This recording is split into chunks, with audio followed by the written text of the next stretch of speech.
నమస్తే. మెనోపాజ్ మహిళలు క్లినిక్కి వచ్చినప్పుడు స్ట్రెంగ్త్ కోసం వర్కౌట్స్ చేస్తే మంచిది అని చెప్తే చాలామంది రిఫ్యూజ్ చేస్తారు.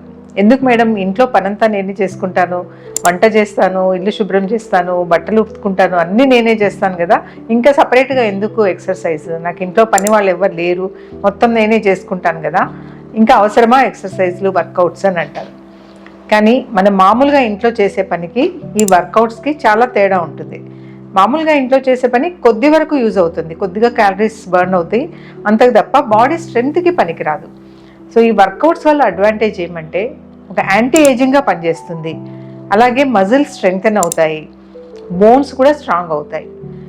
యూజువల్గా మెనోపాజల్ ఏజ్లో మజిల్ లాస్ అనేది ఉంటుంది, మామూలుగానే ఉంటుంది, మెనోపాజ్లో ఇంకొంచెం ఎక్కువగా మజిల్ లాస్ అవుతుంటుంది. Per year 10 to 20% muscle loss అవుతూ వీక్ అవుతూ ఉంటాయి.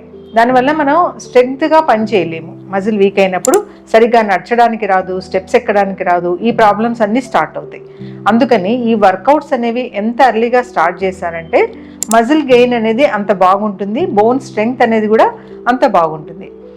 ఈ వర్కౌట్స్లో మనం ఇంపార్టెంట్గా చేయాల్సినవి ఏవి అంటే పుషప్స్ ఒకటి, అలాగే వెయిట్స్ అంటే డంబెల్స్ కానీ ఈవెన్ వాటర్ బాటిల్స్తో కానీ వెయిట్స్ లిఫ్ట్ చేయడము, తర్వాత స్క్వాట్స్. ఈ మూడు కూడా మజిల్ స్ట్రెంగ్తనింగ్కి చాలా యూజ్ అవుతాయి. మనకి ఫ్యూచర్లో మనంతకు మనము ఇండిపెండెంట్గా నడవడానికి, స్టెప్స్ ఎక్కడానికి కానీ, మన పని మనం చేసుకోవడానికి కానీ చాలా యూజ్ అవుతాయి. లేకపోతే అడుగు తీసి అడుగు వేయలేని పరిస్థితులు వస్తుంటాయి. సో మంచి ఆహారంతో పాటు మంచి వర్కౌట్స్ చేస్తే లాంగివిటీ చాలా బాగుంటుంది. సో ఈ వర్కౌట్స్ అనేవి మనం ఇంట్లోనే సింపుల్గా చేసుకోవచ్చు. దీనికోసం ప్రత్యేకంగా జిమ్కి వెళ్ళాల్సిన పని లేదు, ఎక్కువ ట్రైనింగ్ అవసరం లేదు, అలాగే హై ఇంటెన్సిటీ ట్రైనింగ్స్ ఇవన్నీ కూడా అంతగా అవసరం ఉండదు.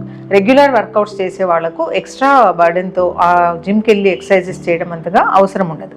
దీంతో పాటుగా వీలైనప్పుడల్లా వాకింగ్ చేయడం, ఏదైనా మార్నింగ్ ఆర్ ఈవినింగ్ వాకింగ్ చేస్తే ఒక 15 minutes, హాఫ్ అన్ అవర్, అది కూడా చాలా మంచిగా ఉంటుంది. మెంటల్ హెల్త్కి కూడా చాలా యూజ్ అవుతుంది.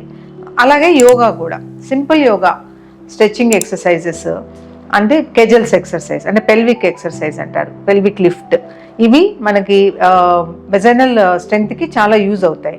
సో ఇవన్నీ మనం ఇంట్లో ఉండే హాయిగా మనకు వీలైన టైంలో చేసుకోవడం ద్వారా మన ఆరోగ్యాన్ని కాపాడుకోవచ్చు.